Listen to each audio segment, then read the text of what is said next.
Olá, graça e paz do Senhor Jesus. Deus abençoe a todos. Estamos aqui mais uma vez para um discipulado, O discipulado de hoje, ele faz parte da lição 7. É a sexta ministração que nós estamos tendo na lição 7. E o assunto é que o compromisso com a palavra é individual. Esse texto ele se encontra em Lucas, no capítulo 6, nos versos 40 a 49. Não é muita coisa, mas a lição é muito rica, porque foi Jesus que disse estas palavras que vamos ler a seguir. Então vamos lá, Lucas 6, 40 a 49. Disse então o Senhor Jesus o seguinte: o discípulo não é superior a seu mestre, mas todo que for perfeito será como seu mestre. E por que atentas tu no argueiro que está no olho do teu irmão e não reparas na trave que está no teu próprio olho? Ou como podes dizer a teu irmão: irmão, deixa-me tirar o argueiro que está no teu olho, não atentando tu mesmo na trave que está no teu olho? Hipócrita, tira primeiro a trave do teu olho e então verás bem para tirar o argueiro que está no olho do teu irmão. Porque não há boa árvore que dê mau fruto, nem má árvore que dê bom fruto. Porque cada árvore se conhece pelo seu próprio fruto, pois não se colhem figos dos espinheiros, nem se vendimam uvas dos abrolhos. O homem bom do bom tesouro do seu coração tira o bem, e o homem mau do seu mau tesouro do seu coração tira o mal, porque da abundância do seu coração fala a boca. E por que me chamais Senhor, Senhor, e não fazeis o que eu vos digo?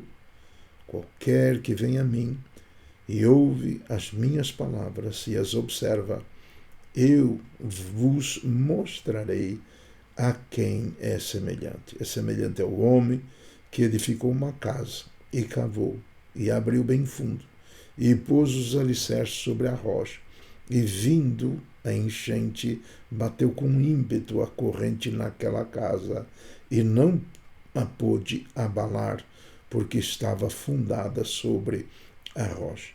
Mas o que ouve e não pratica é semelhante a um homem que edificou uma casa sobre a terra, sem alicerce, na qual bateu com ímpeto a corrente e logo caiu, e foi grande a ruína daquela casa. Uma lição profunda da necessidade de conhecer a palavra e obedecê-la, praticá-la. Então, começamos aqui com as considerações do verso 40.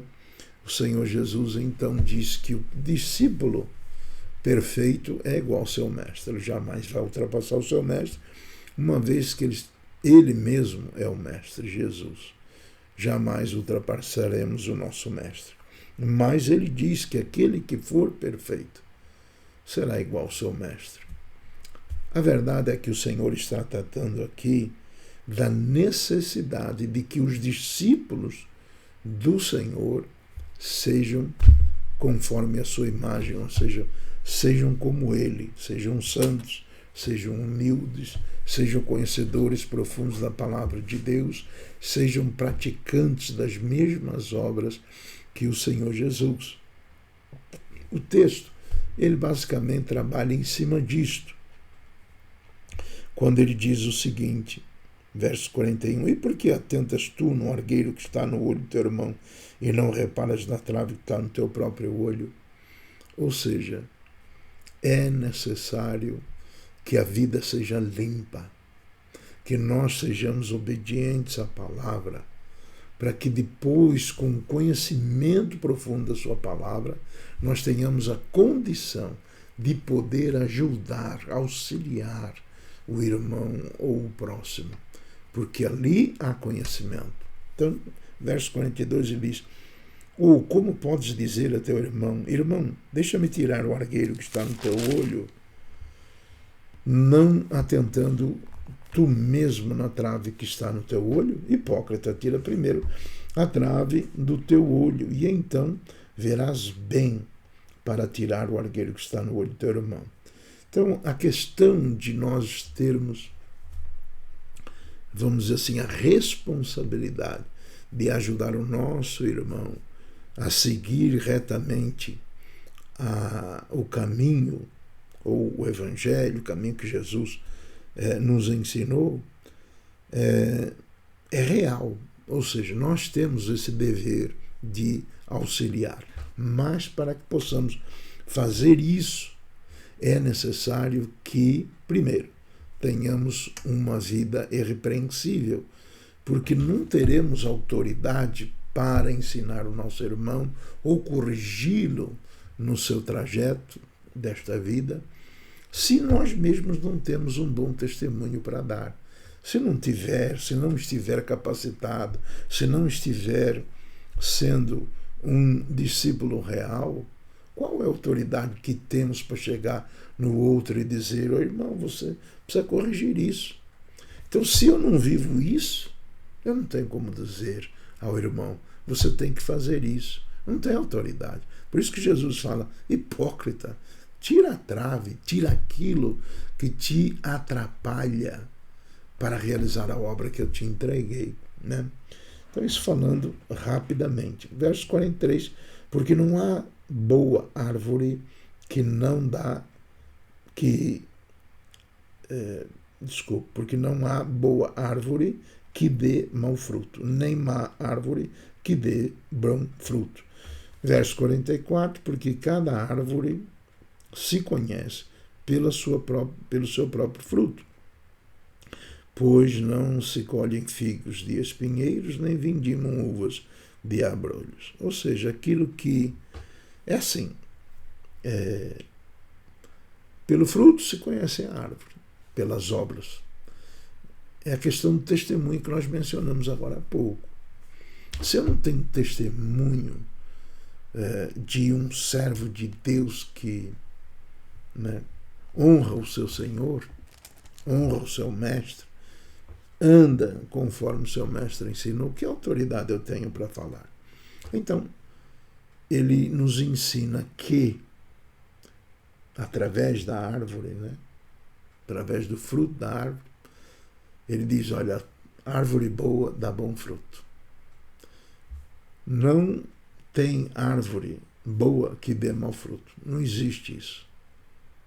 Então, pelo fruto se conhece. É o verso seguinte.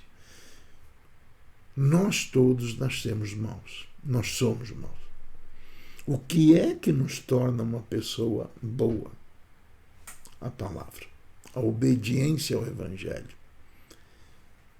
Só desta forma podemos ser bons discípulos, árvore boa, que dá bom fruto. Então, vamos continuar para nos aprofundarmos no que o Senhor nos ensina. Olha só, 45. O homem bom, do bom tesouro do seu coração, tira o bem, e o homem mau, do mau tesouro do seu coração, tira o mal, porque da abundância do seu coração fala a boca. Então, novamente, ele está falando do quê? Ele está falando do conhecimento da palavra e daquele que não conhece a palavra e não vive a palavra. Então, o homem bom, do seu bom tesouro, ou seja, o que é que nós juntamos na nossa vida? Porque um tesouro, ele é construído, ele cresce com o passar do tempo. É a riqueza que a pessoa tem, né? Então, ele diz que o homem bom vive do seu tesouro. O homem mau vive do seu tesouro também. Agora, se nós tivermos um tesouro pequeno, É dele que vamos viver. Seremos pobres. Do que é que Deus está falando? Do que é que Jesus está dizendo? Do Evangelho, da palavra. O quanto nós conhecemos a palavra. Né? Porque o que nos torna bons, o que nos torna ricos, é a palavra. É isto que ele está dizendo. Então, eu não posso viver bem se eu não tiver um bom tesouro. Ele está falando do coração. O que a boca fala é do coração está cheio. A riqueza que a pessoa pode ter é o que está no coração. Nós precisamos alimentar esse coração com coisas boas. Está em Provérbios. Guardar, se tem alguma coisa que a gente deve guardar o coração. Ou seja, tudo aquilo que armazenamos é o tesouro que temos. Então, do que estamos, ou melhor, o que é que estamos armazenando? O que é que estamos guardando? Porque é disto que vamos viver. Então, o homem bom, ele vive bem. Por quê? A palavra, Jesus disse, é o alimento. Nem só de pão viverá o homem, mas de toda a palavra que sai da boca de Deus. Procede da boca de Deus. Né? Então, a palavra de Deus é alimento para as nossas vidas. E se eu estou alimentado, eu vou viver bem. Eu vou estar bem. Se eu não estiver bem alimentado, eu estou mal, estou insatisfeito. E agora, se uma pessoa está alimentada com coisas que não prestam, pode ter certeza, ela não será feliz. Não terá paz. Porque quem produz a paz, a tranquilidade, é aquele que está bem alimentado. Quem se alimenta mal tem dores. Quem se alimenta mal sofre consequências, né, no seu próprio corpo. Fica doente. Então, não é possível ser feliz, não é possível ter uma vida abundante sem conhecer a palavra. Não é um evangelho superficial. Não é isto que vai te trazer a felicidade, a firmeza. Não é isto. Nós vamos ver isso. Olha só. Mas precisamos antes guardar o seguinte. Eu vou estar tranquilo, bem alimentado, se eu estou vivendo o que o Senhor me ensinou. Ele está falando de alguém que parece com Cristo. Aquele que parece com Cristo está cheio da sua palavra, está cheio do Espírito Santo. Então, o homem mau, do seu mau tesouro, tira, né? Vive, fala. Mas o homem bom, o homem que foi transformado por esta palavra, vive do seu coração. Provérbios também diz que do coração, procedem as saídas da vida, ou seja, as escolhas. Então, aquele que ouve a palavra, segue a palavra, fará as escolhas certas. Olha só. Continuemos. Ele diz, e por que me chamais Senhor, Senhor, e não fazeis o que eu vos digo? Novamente ele chama o quê? Para que a gente ouça a palavra e viva. Não adianta apenas ouvir. Não adianta apenas conhecer a história que está contada na Bíblia. Eu conheço a história. Não resolve. O que resolve, o que muda a nossa vida é exatamente se eu como desse pão. Eu posso falar muito bem de um pão. O pão está ali na mesa, está quentinho, estou sentindo o seu cheiro, deve estar maravilhoso, olha como ele está, muito bem apresentado, etc. Mas se eu não comer, não adianta. Não me satisfez, não serviu para mim. E é isto que eu penso que Jesus está dizendo. Jesus está dizendo, vocês me chamam de Senhor, mas não fazem o que eu vos mando. Não adianta para nada. Não serve. Então, ele dá um exemplo maravilhoso que é o que eu entendo, vamos dizer assim, que é o verso-chave deste texto, mas ainda antes disso vamos ver o 47 que diz: qualquer que venha a mim e ouve as minhas palavras e as observa, eu vos mostrarei a quem é semelhante. Ou seja, aquele que ouve e pratica. Eu vou dizer para vocês, ele disse: olha, o que vai acontecer na vida daquele que ouve e pratica as minhas palavras. Verso seguinte, verso 48, verso-chave deste texto, diz o seguinte: é semelhante ao homem que edificou uma casa e cavou e abriu bem fundo e pôs os alicerces sobre a rocha. E vindo a enchente, bateu com ímpeto a corrente naquela casa e não a pôde abalar, porque estava fundada sobre a rocha.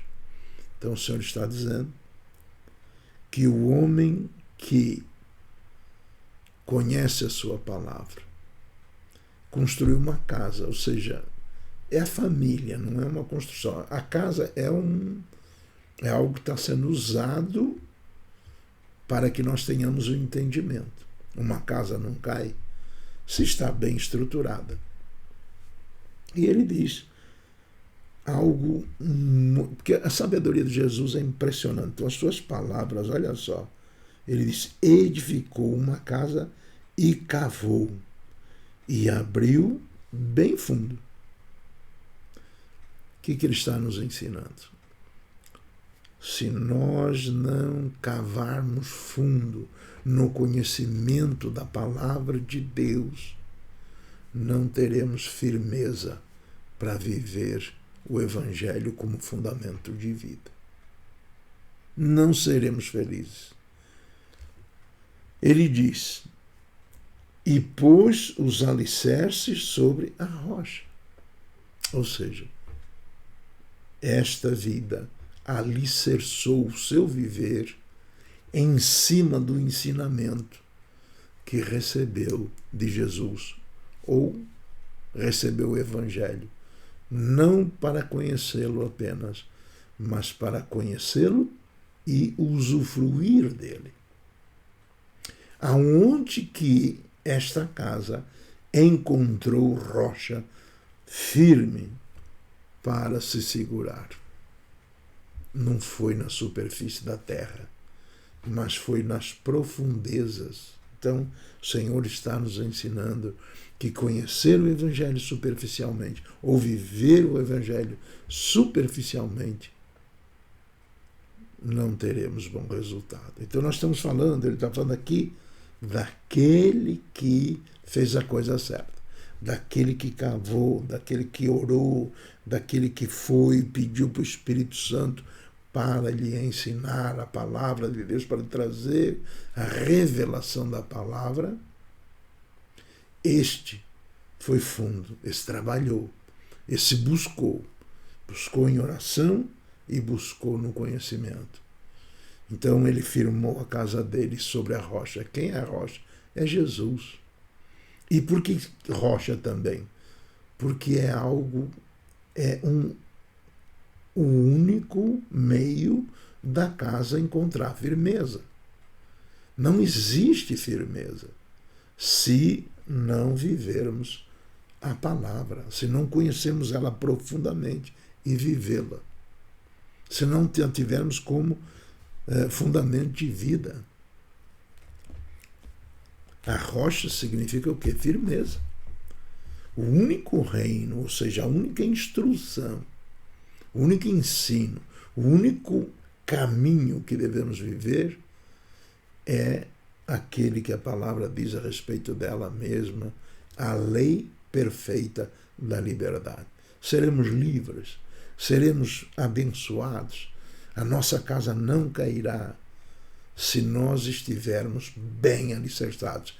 E está alicerçado aquele que está em cima da rocha. Ok. esta casa, como todas as casas, ou como todas as famílias, sofrerão tribulações.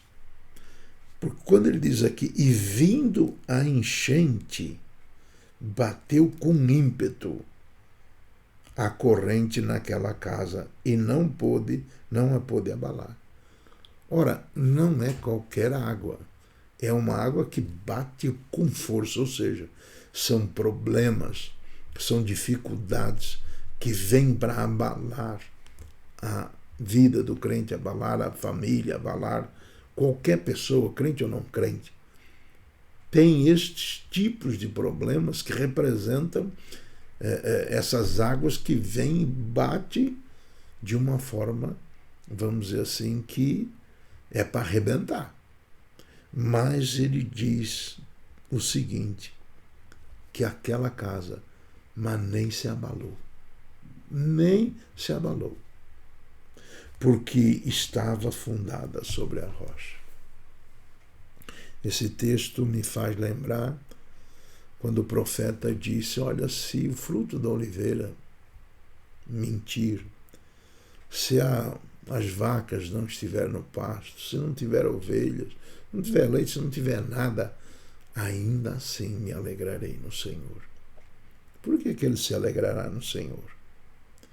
Porque o Senhor, mesmo que não haja nada, Ele vai trazer o que precisamos. Mas como você pode dizer isso? Simples. Lembre-se do tempo que o povo andou no deserto. Não plantava, não tinha shopping, não semeava, não colhia e, no entanto, não morreu de fome. O Senhor é a alegria, a firmeza daquele que cavou fundo, cuja fé está totalmente firmada no Senhor. Então pode vir a dificuldade que vier, mas a fé da pessoa está tão firme em Deus que certamente a confiança dele não é abalada.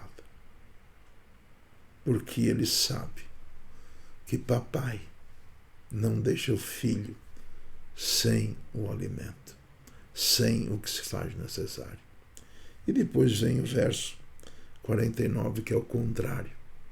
E diz que as chuvas bateram e logo caiu. Ninguém fica de pé, firme. Ninguém deixa de ser abalado. Se não estiver com a palavra. Jesus é a nossa segurança. Quer ficar bem? Quer viver uma vida próspera? Quer ter alegria em abundância? Cave fundo, ore, lute, aprenda, peça para o Espírito Santo para que ele te encha do seu conhecimento. É maravilhoso isso. Não percamos as palavras. Vamos atender Jesus, porque este caminho é inabalável. Eu gosto muito quando diz lei perfeita da liberdade. Ou seja, você vai estar livre se você viver a palavra. Amém, queridos? Deus abençoe. Vou fazer uma pequena oração pedindo ao Senhor que dê sabedoria e força para você viver este Evangelho. Pai, nós te louvamos, bendizemos e adoramos pela tua palavra que nos instrui de uma forma tão maravilhosa. Peço a ti, ó Pai, que sustentes estas vidas que ouvem esta palavra, abençoa-as, que elas, ó Senhor Deus, agasalhem esta palavra como semente em seus corações, assim como a semente é agasalhada pela terra antes que o fruto venha. Assim também, Senhor Deus, agasalhem esta palavra para que frutifiquem para a glória do teu nome, para que eles mesmos tenham vida e a tenham com abundância. Peço isso em nome de Jesus. Amém. Fique com Deus e Deus